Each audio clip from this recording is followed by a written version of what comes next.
ଆରେ କାହିଁକି ମନ ଦୁଃଖରେ ବସିଛ? ଚିନ୍ତାରେ ବସିଲେ ପରା ମୁଣ୍ଡରୁ ସବୁ ଖସିଯିବ। ଆସ ଆସ ଟିକେ କଥା ହେବା। ଆମର ଜଣେ ସାଙ୍ଗ ଥିଲା, ତା ବୟସ ବେଳେ ତା ମୁଣ୍ଡରେ ବହୁତ ବାଳ ଥିଲା, କିନ୍ତୁ ବୟସ ବଢ଼ିଗଲା, ଚିନ୍ତାରେ ତା ମୁଣ୍ଡରୁ ସବୁ ବାଳ ଗାୟବ। ଶେଷରେ ଆଉ ମାତ୍ର ଦୁଇଟି। ସେ ଦୁଇଟି ବାଳ ପରସ୍ପର ଭିତରେ ବହୁତ କଥା ହେଲେ, ମନ ଦୁଃଖ କଲେ, କହିଲେ ଆମେ ଏତେ ଥିଲେ, ଆଜି ଆମେ ଦୁଇଟା। ଯଦି ଆମ ଭିତରୁ କିଏ ଚାଲିଯାଏ ତାହେଲେ ଆମ ବଂଶ ବୁଡ଼ିଯିବ। କ'ଣ କରିବା? ଚାଲ ଆମେ ଦୁଇ ଜଣ ଯାକ ବାହା ହେଇ ପଡ଼ିବା, ନୂଆ ସଂସାରଟେ କରିବା, ପୁଣି ଆମ ବଂଶ ବଢ଼େଇବା। ସବୁ ସ୍ଥିର ହେଲା, ବାହାଘର ପାଇଁ କଥା ହେଲା, କିନ୍ତୁ ବାହାଘର ହେଇପାରିଲା ନାହିଁ। କାହିଁ କହିଲେ? କାରଣ ଆମ ଦେଶରେ ବାଲ ବିବାହ ବନ୍ଦ। ସରିଲା।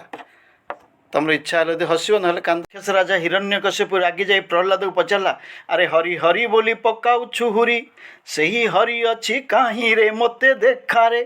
ରେ ରେ ପ୍ରହ୍ଲାଦ, ହରି ହରି ବୋଲି ହୁରି ପକାଉଛୁ, କେଉଁଠି ଅଛନ୍ତି ତ ହରି?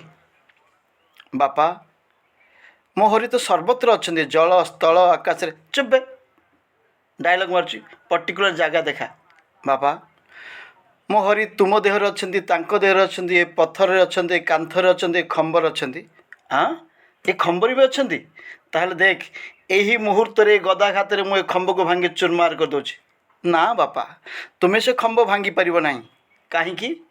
ନା ବାପା, ଏଇଟା ଡାଲମିଆ ସିମେଣ୍ଟରେ ତିଆରି। ବଲିଉଡ଼ର ସୁପରଷ୍ଟାର ଅମିତାଭ ବଚ୍ଚନଙ୍କ ଦେହ ଅସୁସ୍ଥ ଥିଲା। ବହୁତ ଦିନ ପରେ ଦେହ ସୁସ୍ଥ ହେଲା। ଅମିତାଭ ବଚ୍ଚନ ଥରେ ଡ୍ରାଇଭର କହିଲେ, ଚାଲେ ଆଜି ଟିକେ ଘୁରି ଆସିବା। ଡ୍ରାଇଭର ଗାଡ଼ି ବାହାର କଲା। ଅମିତାଭ ବଚ୍ଚନ କହିଲେ, ନା ନା, ଆଜି ମୁଁ ଗାଡ଼ି ଚଲେଇବି, ତୁ ଆଜି ପଛରେ ବସିବୁ। ଡ୍ରାଇଭର ପଛରେ ବସିଲା, ଅମିତାଭ ବଚ୍ଚନ ଗାଡ଼ି ଚଲାଇଲେ। ଆଚ୍ଛା, ବହୁତ ଦିନ ପରେ ଗାଡ଼ି ଚଲାଉଛନ୍ତି, ତାଙ୍କର ମନେ ନାହିଁ ଟ୍ରାଫିକ୍ ନିୟମ। ତେବେ ଟ୍ରାଫିକ୍ ଲାଇଟ୍ ନ ମାନି ଗାଡ଼ି ଚଲାଇଲେ, 2-3ଟା ଟ୍ରାଫିକ୍ ପୋଷ୍ଟ ପାର ହେଇଗଲେଣି।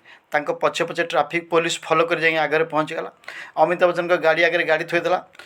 ଅମିତାଭ ବଚ୍ଚନ ଚିହ୍ନିକି ସଙ୍ଗେ ସଙ୍ଗେ ସେ ଫୋନ୍ କଲା, କହିଲା, ସାର୍ ସାର୍ ସାର୍ ସାର୍ ଶୀଘ୍ର ଆସନ୍ତୁ, ସାର୍ ବହୁତ ବଡ଼ ଲୋକ, ସାର୍ ଭଲ କଲେକ୍ସନ୍ ହେବ, ସାର୍ ଅଧିକା ଫୋର୍ସ ମଗାନ୍ତୁ, ସାର୍ ଡିଜିଙ୍କୁ ନେଇ ଆସନ୍ତୁ।